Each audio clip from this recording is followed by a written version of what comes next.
of these stories will you be talking about tomorrow? Republicans accuse the public of trying to influence the election.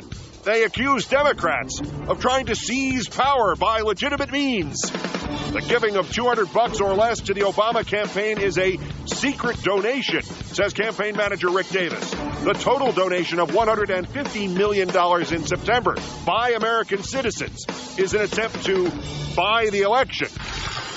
The Powell endorsement touching the third rail. It's totally about race, says comedian Rush Limbaugh. I was surprised that he didn't call me before, says Senator McCain. The robocall hypocrisy. McCain reportedly hiring the same company that made the robocalls against him in 2000 defends them being made on his behalf now. These are legitimate and truthful, and they are far different than the phone calls that were made about my family. Then Governor Palin says if she called all the shots, she would not rely on robocalls. You know, you really have to work hard to violate Governor Palin's standards on negative campaigning. Then it turns out Governor Palin has her own robocalls in her own voice. Hi, this is Sarah Palin. 17 million watched the governor on Saturday Night Live. My gut is telling me it might be a bad idea for the campaign. And yet she still took home some of the cue cards as souvenirs. Worst, Giuliani and Kilmeade echo the talking point. Why doesn't the New York Times interview, quote, Obama's drug dealer? Best, an extraordinary Obama story from 1991. And tonight, Governor Palin's Real America, Congresswoman Bachmann's Anti-America, enablers of a right wing desperate enough to slime Colin Powell and to cut this nation in half. All that and more now on Countdown.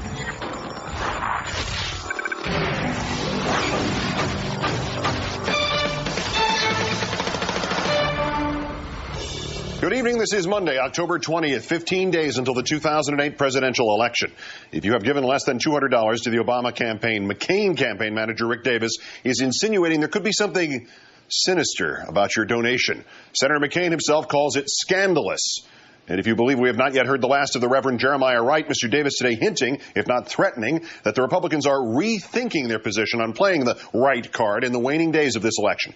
Our fifth story in the countdown, secrets and lies. The McCain campaign's redoubled effort to paint Senator Obama, if not all who support him, as different and dangerous. The Obama campaign announcing over the weekend it had raised $150 million in September, shattering previous fundraising records. The campaign saying that 632,000 different people made their first donations to Obama in that month, and that the average donation was less than $100. As we mentioned in a conference call today, McCain campaign manager Davis calling some of those, quote, secret donations. Why secret, you ask? I only say secret, to quote Mr. Davis, because I have no doubt that there are the vast majority of those are probably legitimate, but they're being kept secret by the Obama campaign for no good reason. Yes, because the donations themselves lower than the $200 threshold at which the Obama campaign would be legally required to itemize and disclose the identity of all its donors. Nothing secret about something that is perfectly legal. Senator McCain himself, however, raising the specter of scandal, specifically the Watergate scandal. The dam is broken. We're now going to see huge amounts of money coming into political campaigns, and we know history tells us that always leads to scandal. Campaign manager Davis also saying today the Republican campaign might go back on Senator McCain's previous vow not to bring up the Reverend Jeremiah Wright. In an appearance on a conservative talk radio program, Mr. Davis justifying another Wright attack by claiming that Congressman John Lewis had opened this door, with his remarks comparing the crowds at recent McCain-Palin rallies to those at the incendiary rallies the segregationist George Wallace held in the 1960s. His boss, with a favorite new attack strategy of his own now, going after Obama's so-called socialist tax plans that would raise taxes only on those making more than $250,000 a year, a mutation on his Joe the Plumber strategy. You know, the poor guy McCain thrust into the spotlight, whom he has kept in the spotlight for 6 days now. Senator McCain surrounding himself with small business owners in Missouri this afternoon in an attempt to make his argument. These are Joe the Plumbers writ large. These are the pediatricians. These are the small business owners. These are the people, the painters, and the pharmacist, and drug developer. Yes, Cosmetic distributor. Cosmetic distributor, land developers. These are the backbone of America's economy. They don't want their taxes increased. They don't want checks given away to people that don't pay taxes. It's clear to me, as it is to most Americans, that to, quote, spread the wealth around or increase capital gains taxes in the name of fairness, as Senator Obama wanted to do, is not the recipe to bring our economy out of the ditch. Thank you all very much.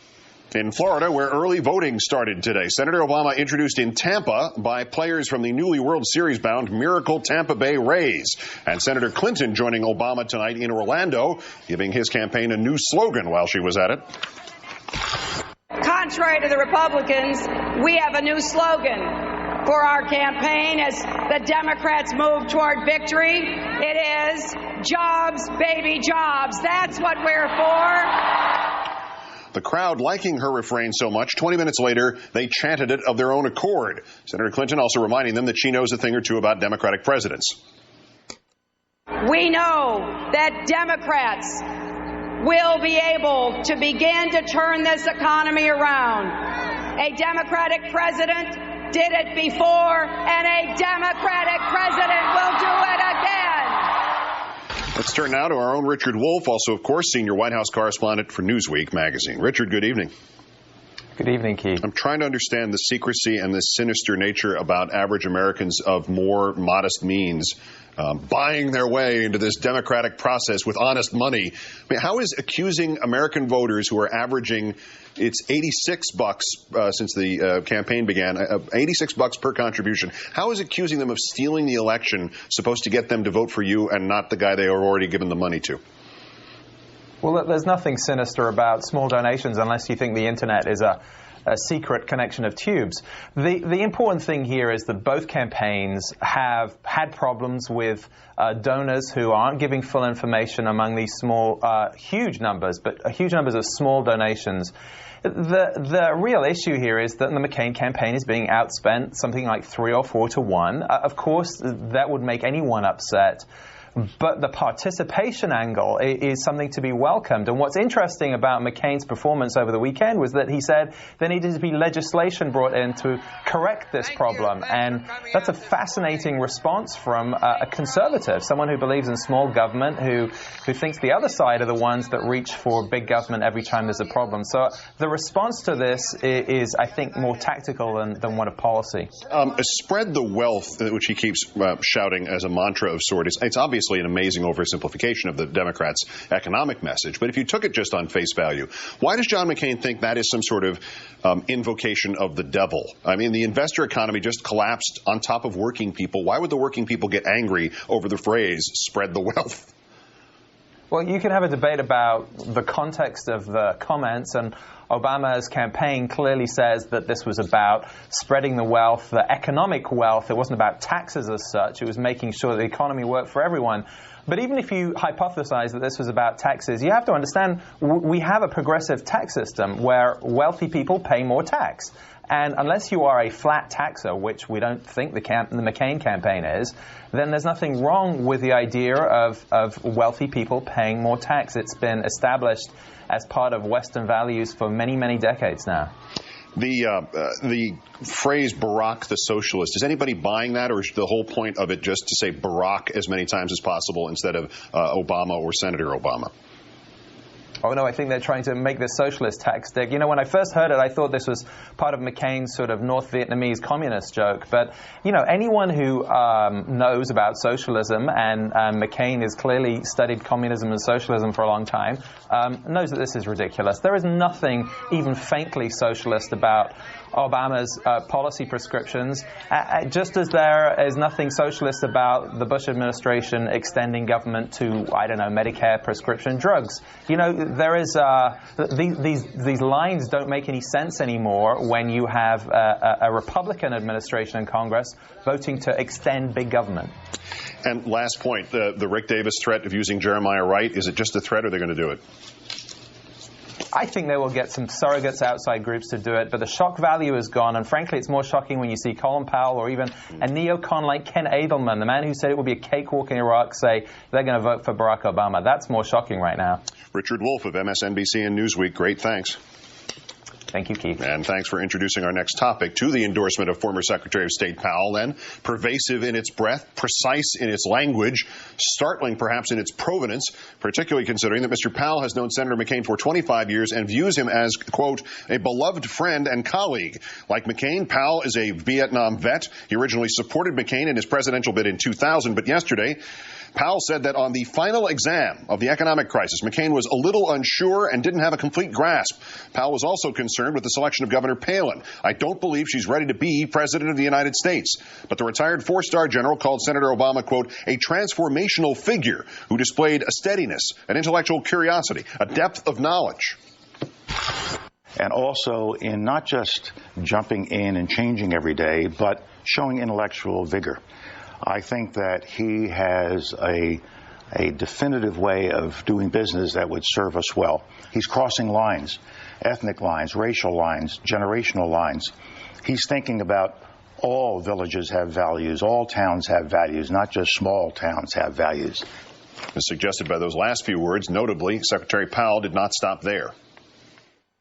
And I've also been disappointed, frankly, by some of the approaches that Senator McCain has taken recently, or his campaign has, on issues that are not really central to the problems that the American people are worried about.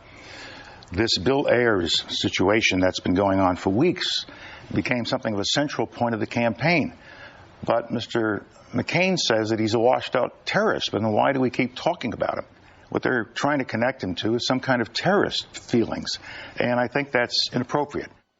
Senator McCain obviously disappointed by that endorsement, and as he told an interviewer today, quoting, I was surprised he, Powell, didn't call me before. Let's call on the Pulitzer Prize-winning columnist of the Chicago Tribune, Clarence Page. Good evening, Clarence. Hi, Keith. How are you? Well, let's start at the beginning here. Where does this, in your opinion and assessment, most impact this race? Well, Colin Powell has often spoken of the sensible center, meaning those people who are neither of the liberal left or conservative right, but trying to have that sensible middle ground. I think he has just raised the gates now and said, hey, it's okay, it is safe for you to endorse Barack Obama. I just did it, and I did not break out in hives. The prospect of, and Richard Wolff mentioned Ken Edelman, the prospect of other Republicans, conservatives, even Bush administration figures to follow Powell, is it likely, or are they to stay on the sidelines for the next 2 weeks? Well, I think they're all going to make that decision for themselves. It is kind of late in the game, but there is time right now to have an impact on those undecided voters out there who are going to make the difference on Election Day. You've also seen Peggy Noonan, of course, Christopher Buckley, who lost his column in the National Review over this. That's also interesting, Keith, how dissent from the conservative movement on this endorsement can get you drummed out and bring a lot of hate mail coming into you. But it kind of shows how there's a certain air of desperation and, dare I say, bitterness going on out there. And in the voting itself, I assume that as the military hero, perhaps the most prominent one in the nation, that we might see some impact on military towns throughout Virginia, along the Atlantic seaboard in lesser degrees than Virginia. Is it likely to have a specific impact? Is it going to change anything of the electoral map? In the last two elections, enlisted personnel have voted Republican about 2-1. This time, we're certainly seeing among the families of enlisted personnel quite a bit of drift toward the Obama side as people have gotten weary of the war. I think that certainly Colin Powell does have that kind of gravitas. He came out on a bad end there, being the front man to sell the war, and it damaged his reputation, but he's still got a lot more gravitas than the Republican brand these days, and I think military people still respect him a lot. To that last point that you made, it is politically useful for Obama to accept this endorsement, but given what happened regarding the war in Iraq and whatever relative culpability Powell had to the rest of the administration, there was still culpability. Would there have been any consideration to turn this endorsement down?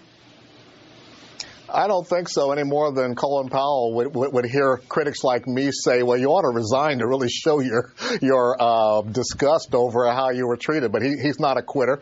And it would be rather awkward for Barack Obama to say that Bill Ayers' reputation, his terrorism from 40 years ago, deserves some forgiveness and not be willing to give amnesty to Colin Powell. Last point, Clarence, the backlash yesterday and today certainly reminded us how much ugliness there is in the country. I mean, George Will was delicate about it. Pat Buchanan put it in the form of a question. Rush Limbaugh was the unapologetic racist, but they each hit pretty much the same note, that this boiled down to the color of these men's skin. And the Limbaugh point especially, he went on to say how ungrateful Powell was to Republicans who made him a four-star general. Is there any kind of response in turn that will engender? Is there a backlash to the backlash coming? Well, Rush is a son of the old South there in terms of his part of Arkansas. He knows what kind of Missouri. He knows what kind of code words those are to talk about the gratitude that Colin Powell ought to have after all he went through. Anybody who's read his autobiography knows what he went through in terms of Jim Crow in the South while serving on military bases down there. The fact is, as Colin Powell has said, if it was just race, he would have announced this months ago. Colin Powell was black then, he's black now. And a definitive point. And by the way, you had me going when you said son of, and I didn't know where you were going after that, but thank goodness you went to hire Clarence Page, the Pulitzer Prize-winning columnist. Family show, Chris. Thank you kindly. From the Chicago Tribune, Clarence Page. Great, thanks for your time, Clarence. Thank you. The sliming of General Powell for his endorsement was, of course, just the end point of a very straight line that began to be drawn by Governor Palin in North Carolina last Thursday. She spoke then of the best of America, pro-America, and the real America. And before you knew it, every exclusionist, elitist, us versus them nut was in front of a microphone somewhere. Tonight, a special comment, dressing up hatred as so-called real Americanism. Ground control to Major Tom. Commencing countdown, engines on. Check ignition and may God's love be with you. This is ground control to Major Tom. You've really made the grade. From social situations to business meetings, a smile can change everything. But if you're uncomfortable with your teeth, that changes things too. Fortunately, there's Invisalign, the clear alternative to braces that's comfortable and removable. Invisalign straightens teeth little by little to treat a wide range of cases. Go to Invisalign.com for a free consultation with an Invisalign dentist or orthodontist and change how the world sees you. Invisalign, the clear alternative to braces. John McCain, victimized by robocalls in 2000, hires the same company to make robocalls on his behalf in 2008 and sees no conflict there. Sarah Palin says if she called the shots, there'd be no robocalls at all, apparently forgetting she herself recorded a robocall in use right now. And the best history teacher I ever knew was a little better than I thought. Turns out he was ahead of the rest of us by about 16 years. And tonight, how Sarah Palin, Michelle Bachmann, Nancy Pfotenhauer, Rush Limbaugh, and John McCain have mistaken the scattered, angry, and hateful among us for their, quote, real America. Special comment tonight on Countdown. Help! About time. Here's your Kellogg's All-Brand Strawberry Medley. Never had cereal like this before. Real strawberries. Smell them. Crunchy granola clusters. Introducing the delicious all-brand that isn't just brand. Kellogg's All-Brand Strawberry Medley. Information. What if it could find you right when you needed it? Before the board meeting, insight. Before the operation, a second opinion. Before the people who matter make the decisions that matter, they need knowledge. Information that's vetted by experts, analyzed and filtered by the smartest software on earth. Before the deposition, a case history. Before the merger, certainty. Before action, knowledge. Thomson Reuters, knowledge to act.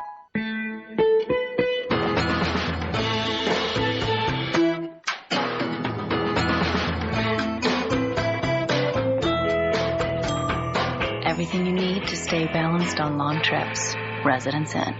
Rachel Maddow on MSNBC Primetime. My view of what should be in today's headlines is sometimes a little different than what everybody else thinks. I think that I've got a slightly outsidery view of what counts as the day's news, plus my own interests and, frankly, what I think is absurd or funny. The Rachel Maddow Show, every weeknight at 9 on MS. You came along all bright and new with big ideas that grew and grew and grew. The Chrysler Town & Country with 25 highway miles per gallon. Fuel economy that's unsurpassed by any minivan. Now get up to $3,500 cash allowance on 08 Chrysler Town & Country. With factory-to-dealer incentives, you could save even more. What's my car X factor? For my car repairs, I go to someplace I can trust, where they know my car and my name. Now get a $19.99 oil change with a free tire rotation. Don't worry, call the Car X man. One day. You can give one memorable day to our Chicago area World War II veterans. To help sponsor their visit to the memorial erected in their honor, call this number or visit honorflightchicago.org.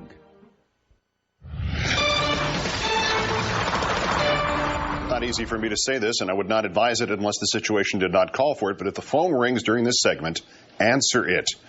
Yes, even if you don't have DVR. Now, why would I say that? What kind of phone call could possibly surpass the awesomeness that is Countdown? Would you believe you may get a phone call from Sarah Palin? Our fourth story tonight is the McCain-Palin campaign for robocalls or against them, or just for the ones that they make and against the one Obama makes. At Wednesday's debate, Mr. McCain said nobody cares about, quote, washed-up terrorist Bill Ayers, despite McCain's repeated attempts to make Ayers, now a respected professor who also pals around with Republicans, an issue in the campaign. The very next day, an official McCain campaign robocall, call on tape, automatically dialed, trying to tie Barack Obama to the same washed-up terrorist McCain had just claimed no one cared about. It went out to as many as a dozen battleground states based on anecdotal reports from recipients, some of whom tell Huffington Post their children got the calls and were scared by the suggestion that their next president might be a terrorist. On Sunday, McCain was called on the calls by Fox Noise. No, seriously. Which admirably pointed out to McCain that he opposed the tactic when it was used against him in a scurrilous attack by the Bush campaign in 2000 by operatives who are now on the McCain payroll making his robocalls. McCain stood by his robocalls. The moral difference? Well, these are his calls, of course. McCain's washed-up terrorist, G. Gordon Liddy, unlike Ayers, was still calling for violence against U.S. law enforcement officials as recently as the 90s, but that apparently does not count, presumably because McCain and Liddy are real Americans from real America. Last night, Palin was asked about McCain's robocalls, about whether she would use them if she were running the campaign.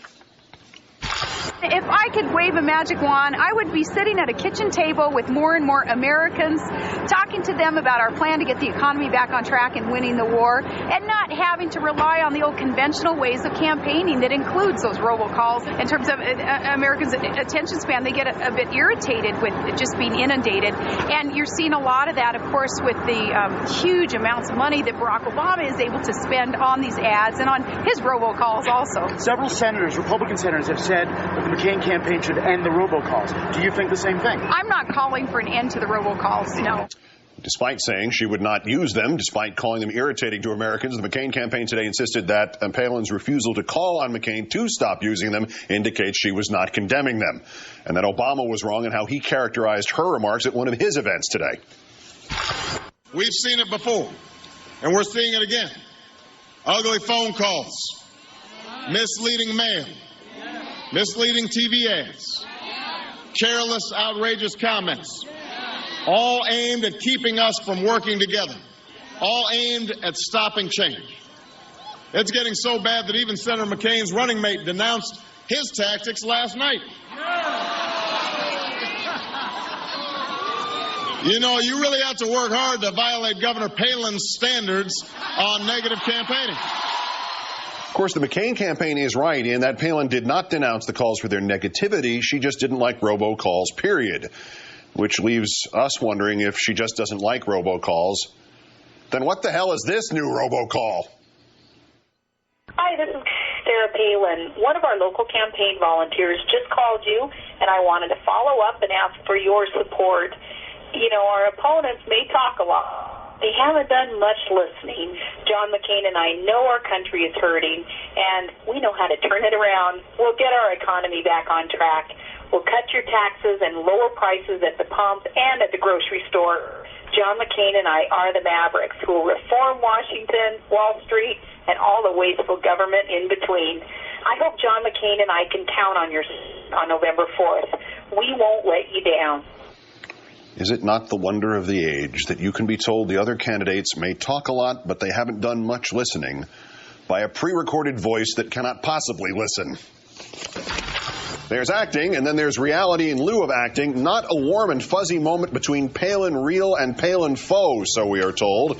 And sometimes it does come down so heavy you feel like you need a bulldozer. I don't know what this man is doing, but it's next on Countdown. Making ends meet. It's the #1 issue on America's mind this year. It's been the #1 issue on our mind for over 40 years. That's why I come to Walmart. Save money, live better. Walmart. Meet the butter tub. Dinner's ready. Back then, we didn't know much about saturated fat. Let's eat. Today, there's I Can't Believe It's Not Butter. It's made with a blend of nutritious oils, so it has 70% less saturated fat with a fresh butter taste. I Can't Believe It's Not Butter. It's been an industry leader for generations. Born of a rich performance heritage. Equipped with breakthrough safety features. And wrapped in a classic, timeless look. We believe great cars take a vision not everyone shares. The E-Class, highest-ranked mid-size premium car in initial quality 2 years in a row. Visit your local authorized Mercedes-Benz dealer today for information on special offers. The stuff you want is closer than you think when you join the rewards program that rewards you faster. Stay any 2 qualified nights at Best Western, pay with your MasterCard between September 14th and November 21st, and earn double points. Earn even more at bestwestern.com. At Regions, over 8 million customers have come to expect more strength and more stability.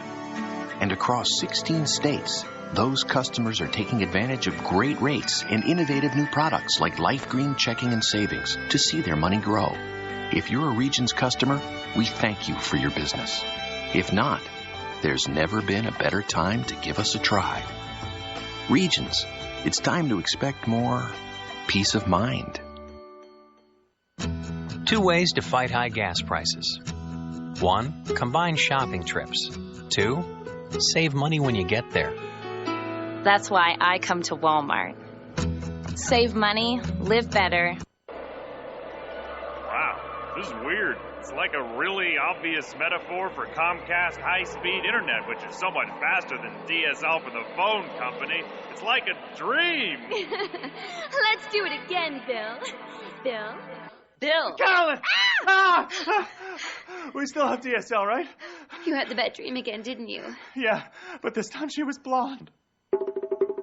Go way faster than DSL with Comcast high-speed internet. It's Comcastic. Are you ready to tackle the taste? Score big with Brown's new Kick and Pick football meal with 5 pieces of crispy Brown's chicken plus your pick of 2 tasty side dishes. Make Brown's your game plan all for just $9.99. And when the gang gets together for the game, enjoy the great taste of Brown's $99 football party special with crispy Brown's chicken, pasta, Italian beef, spicy wingstings, and more. That's the thing about Browns. It tastes better. MSNBC Tonight.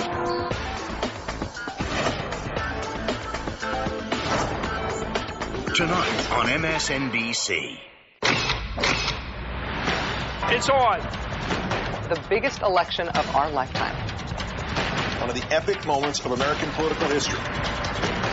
No ordinary election. You'll be watching history.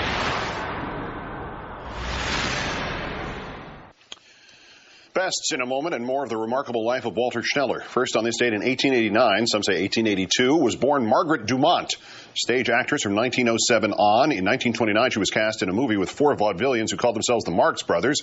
And forever after, she was the dowager foil to Groucho, playing the role on TV as late as the year before her death in 1965. Groucho Marx always insisted she didn't get any of the jokes and had no idea why everybody was laughing. Highly dubious. I'm a straight lady, she proudly observed. The best in Hollywood. On that note, let's play Oddball.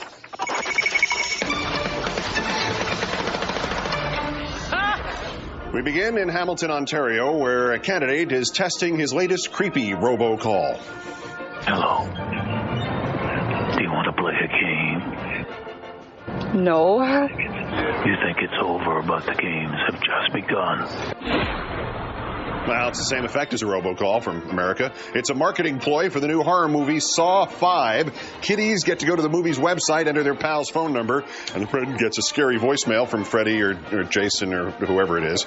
Ontario police have gotten 6 complaints about the scary messages, and they're now asking all the hosers to quit it. Cliched version here. To London, where dancer Philippe Priasso is performing a waltz with a digging machine because nobody puts bulldozer in a corner. Using a mixture of acrobatics and smooth man-on-machine moves, Priasso dazzled a confused crowd at London's Dance Umbrella Festival this past weekend. Wait a minute, they have a Dance Umbrella Festival? Put him down! Priasso said the goal was to open the imagination of the viewer, plus he just dug out a pool in his backyard, and he didn't have to return the bulldozer until Monday. Nothing like seeing a vice presidential candidate dancing along to a rap song while a, quote, mother-humping moose gets shot. Nothing like hearing the same candidate and others in her party divide America into pro-America and anti-America. My special comment ahead. First time for Countdown's top 3 best persons in the world. Number 3, best missing head. A wax model of the noggin of Sir Paul McCartney worth as much as 20 grand, left on a British train by the man who wanted to auction it off. It was last seen at the station in the British city of Maidenhead. Good to see that coming. Number 2, best dumb criminal, Darwin Barrios Paz of South San Francisco, suspected of breaking into a liquor store there, largely because police say that after a report of a broken window at that store, they found him in the store's walk-in beer cooler drinking a beer. And number 1, best historical footnote, the late Walter Schneller. I've told you about Mr. Schneller, one of America's great high school history teachers at my school, Hackley, in Tarrytown, New York. We lost him last March. We had the memorial service for him there on Saturday, and that's when a lot of us learned something new and extraordinary about Mr. Schneller that in retrospect should not have been any surprise at all. He was, in the 1990s, in charge of the school's program of guest speakers. Mr. Schneller cast a wide net, seeking interesting people with diverse and compelling backgrounds, no matter how obscure they might have seemed at the time. And thus, some of us learned on Saturday, for Black History Month in 1991, he found and invited to address the high school students a third-year law student from Harvard. In a school publication, a student named Alicia Yagoda wrote that throughout his speech, the speaker emphasized that change is possible. The core of his ideas was that as the nation comes out of the conservative, money-hungry, and cynical atmosphere of the 80s, it needs the idealism of a socially conscious generation coupled with actions to fulfill idealistic goals. The speaker brought to the Hackley School by my late teacher Walter Schneller nearly 18 years ago. If this 1991 photo does not answer it, the beginning of Ms. Yagoda's summary will. Perhaps because the times are confusing and the future is unforeseeable, the students of the upper school listened closely to Barack Obama, 1991. What are you doing? Fixing the name. It's fiber none. Looks like one. Well, I know. Put an N there. Ah, Fiber One Honey Cluster cereal. That's really good. It tastes good, so there can't be fiber in it. It's actually got about half a day's worth of fiber. It says so right in the box. Really? Try it. Honey, touch of brown sugar, crunchy clusters. Any cardboard? Cardboard, no. Delicious, yes. We should give away free samples. Get your free samples at fiberone.com.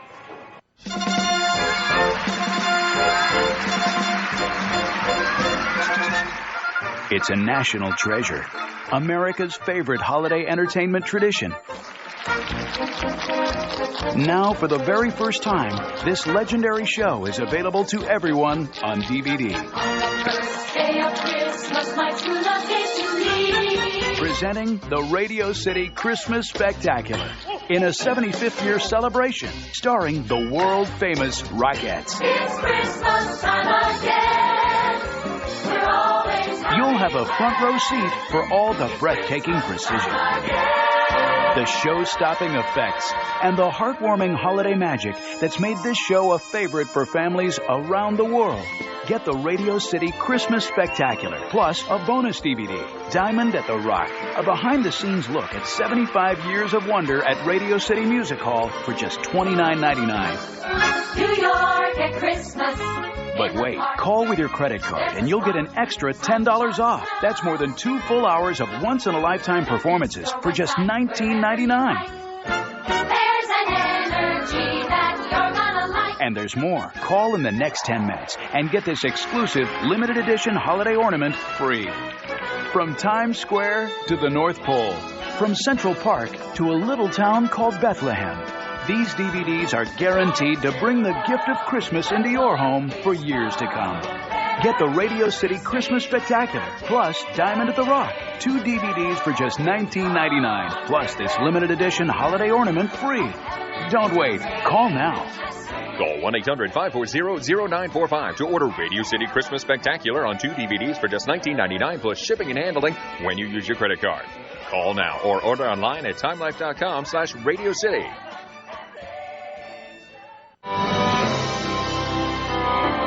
The beauty of our democracy is that my vote is no more or less important than the vote of a first-time voter or the head of some big corporation. All of our votes are the same.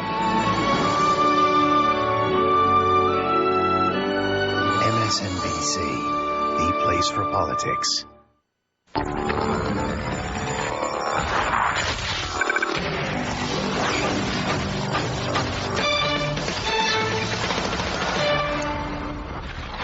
In the critical first half hour, an estimated 17 million people watched Tina Fey play Sarah Palin on Saturday Night Live. It was closer to 12 million by the time the Bullwinkle lookalike of a moose got shot while the governor danced along to an Amy Poehler rap during Weekend Update. Our third story in the countdown, the best ratings since skater Nancy Kerrigan right after her 1994 clubbing. So it all worked for the show. Worked for the guest star, too. She took home some of the cue cards from her sketch as souvenirs. But did it work for the campaign? Tension of that pass-by there, we are told, was not acting. The candidate, presumably pursuing a game-changing pop culture moment, feigned deference to her own better judgment, opting out of a bit during Weekend Update, not long after she actually did opt out of a few lines in that previous opening sketch. I'm joined now by Eugene Robinson, MSNBC political analyst, associate editor, columnist of the Washington Post, and for the time being, TV critic. Good evening, Gene. Good evening, Keith. So, that was the good idea for the campaign? Where do we begin? I think we can safely say, at least in my experience, it's the first time we've seen a candidate for president or vice president actually kind of pushing it up on network television, throwing her hands in the air and waving them like she just don't care. Beyond that, was this a game-changing moment for the campaign or for television? I think neither, actually. But it looked like at least she had a lot of fun doing the bits, or had some fun doing the bits, and certainly the Saturday Night Live folks seem to have fun. Could she have done more? I mean, if she wanted to take a risk, could she have done something more in this, or was this what we saw really kind of the best of several decreasingly good no-win situations for her? I don't see what she could have done to take a greater risk. I mean, to dive headfirst into that Palin rap, for example, could not have been a good idea for her. To actually pretend to shoot the moose with a rifle could not have been a good idea for her. Still undecided voters. If it's 8% or so out of 12 million, that's potentially 1 million votes there, or nearly such. What did they see? I think they said they probably saw, they presumably they've been paying enough attention to know who Sarah Palin is. They must have, even though if they're undecided, they have formed some show. Although obviously he paid his way in, at least this time. There's a 30-second commercial. It was aimed at women. This is a problem, is it not, for the McCain campaign? I mean, the only place they don't seem to have to counter ads from Obama is during their actual speeches by McCain or Palin or the surrogates. I mean, they really have they're sort of dodging hailstones in this campaign at this point, aren't they?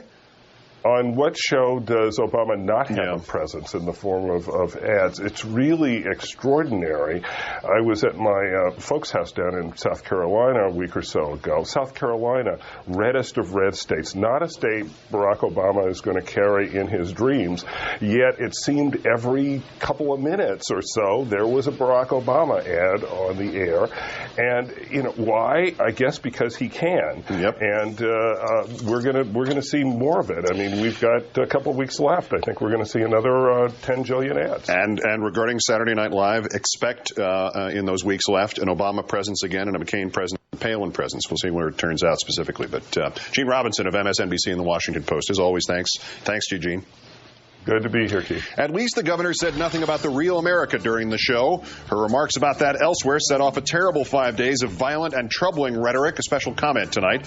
And water carrying in action. 3 different repetitions of the same smear. Worst persons next. This is Countdown. First, it was Sarah Palin and pro-America. Then it was Michelle Bachmann and anti-America congressmen and senators. And now it's Rush Limbaugh trashing Colin Powell as a reverse racist. When hatred is repackaged as the real America. Special comment. First, Mark Halperin, John Dowd, Rudy Giuliani, Roger Ailes, and Brian Kilmeade in an epic tag team struggle for worst person honors.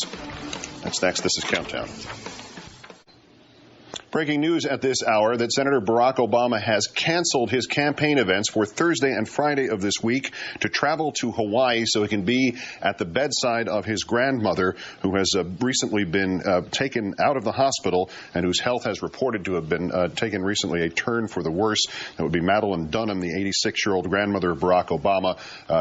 She is no longer in the hospital. He is going to be by her side Thursday and Friday, and there will be no campaign events. This is from the Obama campaign and from our correspondent Lee Cowan with it tonight.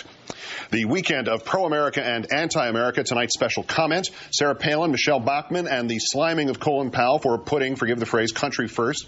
That's next, but first time Countdown's worst persons in the world. The bronze Mark Halperin of Time magazine complaining that there hasn't been a lot of stories about Obama going back on his word, saying that he would accept the public money and would reach out to Senator McCain to try to work out a deal. So I think this is a case of a clear, unambiguous double standard. All right, back to the old line about how reading is fundamental. On November 27th of last year, Obama was one of only 2 candidates to bother to answer the questionnaire of the Midwest Democracy Network. Question 1B reads, you can find it online. If you are nominated for president in 2008 and your major opponents agree to forego private funding in the general election campaign, will you participate in the presidential public financing system? Then you have to check either the yes box or the no box and then explain.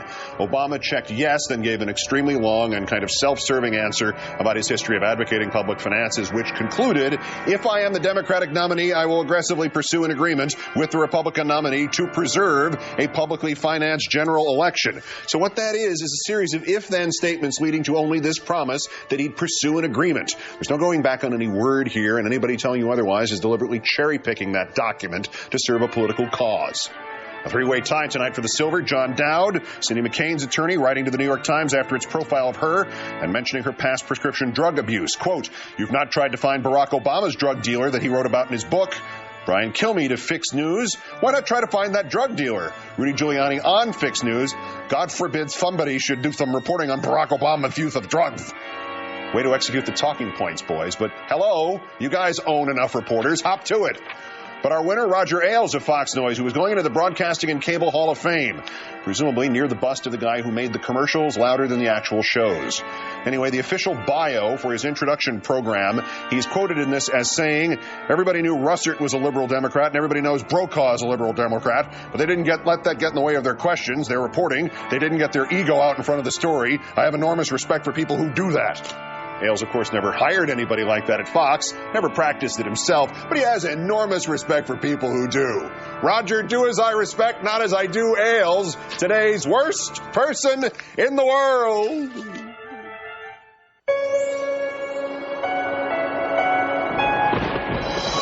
The world of business has seen its fair share of stormy weather. But even in uncertain times, the future looks brighter with us. U.S. Bank has delivered a dividend every year since 1863, helping the financial dreams of millions take off.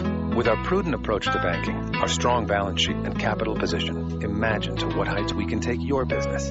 Yes, the future looks brighter with us, U.S. Bank. Help! About time. Here's your Kellogg's All-Brand Strawberry Medley. Never had cereal like this before. Real strawberries. Smell them. Crunchy granola clusters. Introducing the delicious all-brand that isn't just brand. Kellogg's All-Brand Strawberry Medley. In today's luxury game, the question isn't whether or not your car has available features like a 40-gig hard drive, sunroofs, or sapelli wood accents. The real question is, when you turn your car on, does it return the favor?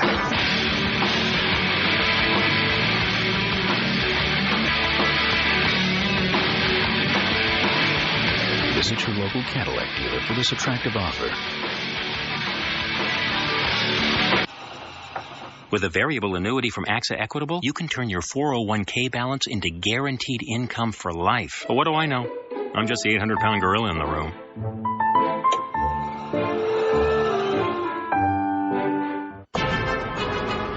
Armadillo, mankind needs you. Mankind can wait. This superhero is building his own Capital One credit card. I want airline miles, a low interest rate, and a heroic picture of my family. Surprise! Guacamole. Personalize your card at Capital One Card Lab. Choose your rewards, interest rate, even upload your own image at CapitalOne.com. Honey. What's in your... You came along all bright and new with big ideas that grew and grew and grew. The Chrysler Town & Country, with 25 highway miles per gallon. Fuel economy that's unsurpassed by any minivan. Now get up to $3,500 cash allowance on 08 Chrysler Town & Country. With factory-to-dealer incentives, you could save even more. Searching for a new career? MetroChicagoJobs.com has great local job opportunities from Chicago's top employers, including Titan Security Services Incorporated, MB Financial, Regional Transportation Authority, Intercall, Harrison Harris, Meyer, Home of Horizon Hospice, Aflac, and The Dial Corporation, a Henkel company. Visit MetroChicagoJobs.com and find your new career today. On MSNBC Primetime. Every weeknight at 9 on MSNBC. The Rachel Maddow Show, only on MSNBC. To repeat the breaking news, Barack Obama will cancel campaign events Thursday and Friday of this week so he can travel to Hawaii to be at the bedside of his grandmother, 86-year-old Madeline Dunham, who was released from a hospital in Honolulu. Robert Gibbs of the Obama campaign saying tonight, for privacy reasons, I'll simply leave her medical condition, her illness, as very serious. The decision Senator Obama is making to go to Hawaii, I think, underscores the seriousness of the situation. Rachel Maddow will have more on the breaking news, and our correspondent with the Obama campaign, Lee Cowan, at the top of the hour. I have frequently insisted I would never turn the platform of the special comment into a regular feature, but as these last 2 weeks of this extraordinary and extraordinarily disturbing presidential campaign project out in front of us, I fear I may have to temporarily amend that presumption. I hope it will be otherwise, but I suspect this will be the first of nightly pieces, most shorter than this one, until further notice. And thus a special comment tonight about the last 5 days of the divisive, ugly, paranoid bleatings of this presidential race, culminating in the sliming of Colin Powell for his endorsement of Senator Obama. There was once a very prominent sports writer named Dick Young, whose work, with ever-increasing frequency, became peppered with references to My America. I can't believe this is happening in My America. We do not tolerate these people in My America. This man does not belong in My America. His America gradually revealed itself. Insular, isolationist, backwards-looking, mindlessly flag-waving, racist, no second chances, a million rules, but only for the other guy. Dick Young died in 1987, but he has been reborn in the presidential campaign as it has unfolded since last Thursday night. In that time, Governor Sarah Palin, Congresswoman Michelle Bachmann, McCain spokesman Nancy Pfotenhauer, and Rush Limbaugh have revealed that there is measurable portions of this country that is not interested in that which the vast majority view as democracy or equality or opportunity. They want only control, and they want the rest of us, symbolically, perhaps physically, out. Governor Palin, we believe that the best of America is not all in Washington, D.C., you told a fundraiser in North Carolina last Thursday to kick off this orgy of condescending elitism. We believe that the best of America is in these small towns that we get to visit and in these wonderful little pockets of what I call the real America. Being here with all of you hardworking, very patriotic, very pro-America areas of this great nation. Governor, your prejudice is overwhelming. It is not just pockets of this country that are pro-America, Governor. America is pro-America. And the real America of yours, Governor, is where people at your rallies shout threats of violence against other Americans and you say nothing about them or to them. What you are seeing is not patriotism, Governor. What has surrounded you since your nomination has been the echoing shout of mob rule. Indeed, that shout has echoed to Minnesota, where the next day an unstable congresswoman named Michelle Bachmann added to the ugly cry. I wish the American media would take a great look at the views of the people in Congress and find out, are they pro-America or anti-America? I think people would love to see an expose like that. For nearly 2 years, Ms. Bachmann, who made her first political bones by keeping the movie Aladdin from being shown at a Minnesota charter school because she thought it promoted paganism and witchcraft, has had a seat in the government of this nation, a seat from which she has spewed the most implausible, hateful, narrow-minded garbage imaginable. Well, Congresswoman, you've gotten that expose you wanted, have you not? Though not perhaps in the way you imagined. Since giving voice to your remarkable delusion that there are members of Congress who are anti-America and the extraordinary tap dance of sleaze and innuendo about Senator Obama which followed, the challenger for your House seat, Elwyn Tinklenberg, has been inundated by donations, $700,000 in the 3 days after you spoke. Because the America you perceive, Congresswoman, with its goblins and ghosts and vast unseen hordes of traitors and fellow travelers and senators who won't ban Aladdin, exists only in your head and in the heads of the others who must rationalize the failures in their own lives and of their own policies as somebody else's fault, as a conspiracy to deny them an America of exclusionism and religious orthodoxy and prejudice, about which they must accuse and murmur and shout threats and cleave the nation into pro-America and anti-America. And back it all comes to the McCain campaign and Senator McCain's talking head, Ms. Pfotenhauer, who on this very network Saturday, and seemingly without the slightest idea that dismissive prejudice dripped from every word, analyzed the presidential race in Virginia. I can tell you that the Democrats have just come in from the District of Columbia and moved into Northern Virginia, she said. But the rest of the state, real Virginia, if you will, I think will be very responsive to Senator McCain's message. Again, a toxic message. The parts of this country that agree with Nancy Pfotenhauer are real. The others are not. Ms. Pfotenhauer, why not go the distance on this one? It was Senator McCain's own brother who called that part of Virginia nearest Washington communist country. Cut to the chase, madam. No matter the intended comic hyperbole of Joe McCain, this is the point, isn't it? Leave out the real meaning of communism, madam. Joe McCain reduced it to a buzzword. It has no more true definition right now than does socialism, or the phrase, a man who sees America like you and I see America. It's about us and them, the pro and the anti. Never mind, madam, that the bisecting of this country that you happily inspire means taking a tiny crack in a dam and not repairing it, but burrowing into it. It is not enough that Senator McCain and Senator Obama might differ. One must be real and the other false. One must be pro-America and the other anti. Go back and, as your boss Rick Davis said today, rethink Mr. McCain's insistence not to drag the sorry bones of Jeremiah Wright into this campaign. And whatever you do, Ms. Pfotenhauer, allow no one enough time to think about the widening crack in the dam. And now all this comes back together to attack Colin Powell. Secretary Powell says his endorsement is not about race, writes Rush Limbaugh, and the grand wizard of the school of reactionary non-thought continues. Okay, fine. I am now researching his past endorsements to see if I can find all the inexperienced, very liberal, white candidates he has endorsed. I'll let you know what I come up with. It is not conceivable that Powell might reject McCain for the politics of hate and character assassination, or just for policy. In the closed, sweaty world of the blind allegiances of Limbaugh, one of us who endorses one of them must be doing so for some other blind allegiance, like the color of skin. The answer to this primordial muck must be addressed to one man only. Senator McCain, where are you? I disagree with you on virtually every major point of policy and practice, and yet I do not think you anti-America. I would not hesitate to join you in time of crisis in defense of this country. Fortunately, you did not echo this chorus of base hatred, but neither have you repudiated it. What is pro-America, Senator? Is it pro-America to call a man a racist because he endorses Barack Obama? Senator, you have based your campaign on many premises, but the foremost and the most nearly admirable of them all have been these pitches about reaching across the aisle and putting, as your ubiquitous banners read, country first.